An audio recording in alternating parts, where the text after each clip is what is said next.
हुजूर तशरीफ़ फरमाते हैं, सहाबा बैठे थे। एक नौजवान हाजिर खिदमत होगा और अर्ज़ करता है, हुजूर मैं कमाता हूँ और मेरा भाई कमाता नहीं है, अखराजात साथ है, हम रहते इकट्ठे हैं, तो मेरे हिस्से की कमाई भी उसकी तरफ चले जाती है। इस तरह एक कमाने वाले भाई ने ना कमाने वाले भाई की शिकायत। अल्लाह के रसूल आप सल्लल्लाहु ताला अलैहि वसल्लम के पास अर्ज़ करता है, आज हमारे घर घर का यही हाल है। हर घर की लड़ाई की बुनियाद यही है। जो ज़्यादा कमाता है वो दूसरों की खातिर में नहीं लाता। बड़ा भाई छोटों के लिए बेपनाह मोहब्बत करता हो, लेकिन उसके आमदनी कम होती है। छोटे भाई उसको ताने देते हैं, तूने बाप के बाद हमारे लिए कौन सी जागीर बना के रखी है, तेरी औलाद तो हमारे अखराजात पे पलती है, तेरे बच्चों के सारे खर्च हम उठाते हैं, तेरे बच्चों की पढ़ाई हमारे पैसों पे होती है, तुम्हारे तमाम लोगों के कपड़े हमारे घर से जाते हैं, और जब तक हम पैसे नहीं देते तुम्हारी ईद तक नहीं होती, और तुम हमें नसीहत करते हो। आज ये हर घर का किस्सा है, हर घर में यही हाल है।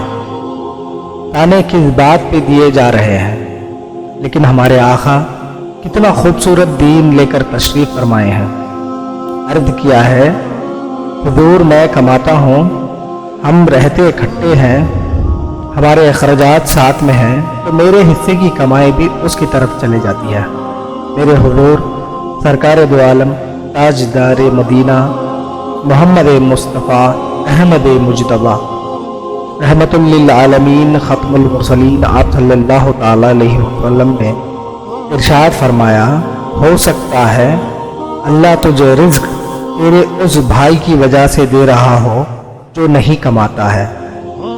ये कितनी बड़ी बात है, अल्लाह का कितना बड़ा करम है कि तेरा हाथ देने वाला बनाया, लेने वाला नहीं बनाया। अगर तेरा हाथ लेने वाला बनाता तो तू क्या कर सकता था?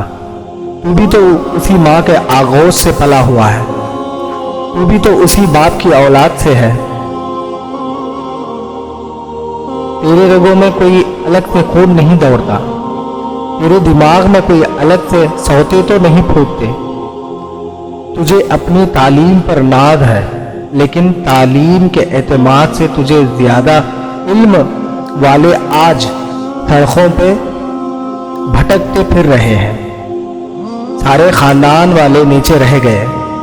तेरे बरादरी के लोग सालों से तिजारत कर रहे हैं, सालों से कारोबार कर रहे हैं, लेकिन जहाँ के वहीं रह गए। वो भी नीचे है तुझसे। तुझे तो रब ने ऊंचा किया है, तुझे तो रब कायनात की बारगाह में शुक्र गुजारना चाहिए कि तू देने वाला बना। बरोज़े क़यामत के दिन अल्लाह रब्बुल इज़्ज़त सवाल करेगा, बता तूने तेरे रिश्तेदारों के साथ तेरे अपने भाई जो थे, तेरे वो पड़ोसी जो एक एक निवाले के मोहताज थे, बता तूने यतीमों के लिए क्या किया है? क्या मैंने तुझे दौलत बेफजूली में खर्च करने के लिए दिया है? क्या मैंने तुझे दौलत तेरे अपने ज़ाती ख्वाहिशात पर लुटाने के लिए दिया है? तुझे इसलिए तो ऊंचा नहीं किया था कि तू रात को देर देर तक पार्टियों में फिरता रहे। तुझे ऊंचा इसलिए किया था कि तूने पलट कर नीचे देखता और जो नीचे रह गए थे उनको खड़ा करता। जो नीचे वालों को खुशियां बांटता है, अल्लाह उसे गैब से रिज़्क़ और माल बेहद अता करता है। हम समझते हैं अमीर के साथ ताल्लुकात रखेंगे तो हम जो है वो ऊपर जाएंगे। हमारा ख्याल है, नहीं, हमारी सोच बिल्कुल गलत है। अगर गरीब भाई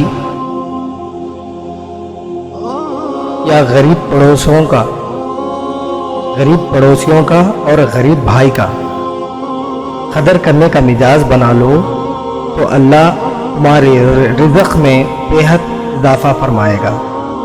حضور علیہ السلام نے صحابہ سے پوچھا، حضور علیہ السلام سے صحابہ نے پوچھا، رزق میں برکت کا وظیفہ بتا دیجیے۔ تو ہمارے حضور اکرم صلی اللہ تعالی علیہ وسلم نے فرمایا کہ تمہیں رزق میں اور عمر میں برکت کا وظیفہ نہ بتا دوں؟ صحابہ نے عرض کیا، حضور آپ ارشاد فرمائیے۔ فرمائے، ٹوٹے رشتوں کو جوڑ کر دیکھو، اللہ رزق میں برکت دے گا اور عمر میں بھی برکت دے گا۔ یہ برکت کا وظیفہ ہے، لیکن آج ہم اس سے دور جو ہے، کوسوں دور جو ہے وہ چلے جاتے ہیں۔ یاد کرو تمہارے بچپن کے وہ دن جو کبھی ہمارے گھر مہمان آتے تو ایک ایک مہینے ساتھ میں رہتے تھے، لیکن کمانے والا ہمارا باپ اکیلا رہتا تھا، لیکن پھر بھی ہمارے تمام اخراجات جو ہے وہ پورے ہوتے تھے۔ اکیلا کمانے والا ہمارا باپ گھر کو، رشتہ داروں کو، دوستوں کو، پڑوسیوں کو، اپنے خاندان کو، سب کو ساتھ لے کے چلتا تھا، اس لیے ان کی کمائی میں برکت تھی۔ کمائی تھوڑی تھی لیکن ان کی کمائی میں برکت تھی۔ آج ہمیں اور ہماری حالت کو تو دیکھو، ہم گھر میں جتنے ہیں سب کماتے ہیں، لیکن کسی کو ساتھ لے کے نہیں چلتے۔ آج یہی وجہ ہے کہ ہمارے کمائیوں میں جو ہے برکت نہیں ہے۔ آج تو موبائل کا زمانہ ہے، ایک ہی منٹ میں اگلے شخص سے ایک دوسرے سے بات ہو جاتی ہے، لیکن وہ بھی زمانہ تھا جو لوگ چٹھیاں لکھا کرتے تھے۔ پڑھی ہوئی چٹھی بار بار پڑھ کر خوش ہوتے تھے۔ ہمارے ماں باپ اس لیے خوش تھے کہ ہمارے گھر میں جو کچھ بھی تھا پڑوسیوں میں بانٹ کے، دوستوں میں بانٹ کے کھاتے تھے، اور رشتہ داروں کا، مہمانوں کے آنے کا انتظار کرتے تھے۔ آج ہمارا مزاج ایسا ہے، اگر ہمارے گھر کوئی غلطی سے بھی مہمان آئے تو ان کے جانے کا انتظار کرتے ہیں۔ علماء نے لکھا ہے کہ جو شخص 40 قدم کسی میت کو کھاندہ دے، کسی جنازے کے ساتھ چلے، تو کھاندہ دے کے جدا ہونے سے پہلے اس کے سارے صغیرہ گناہ بخش دیا جاتے ہیں۔ جو ایک مردے کے ساتھ کھڑا ہونے کے لیے خداوند قدوس ہمارے سارے صغیرہ گناہ معاف کرتا ہے۔ کتنی دیر کے لیے؟ 40 قدم ایک مردے کا سہارا دینے پر اللہ تعالی ہمارے صغیرہ گناہ معاف فرماتا ہے۔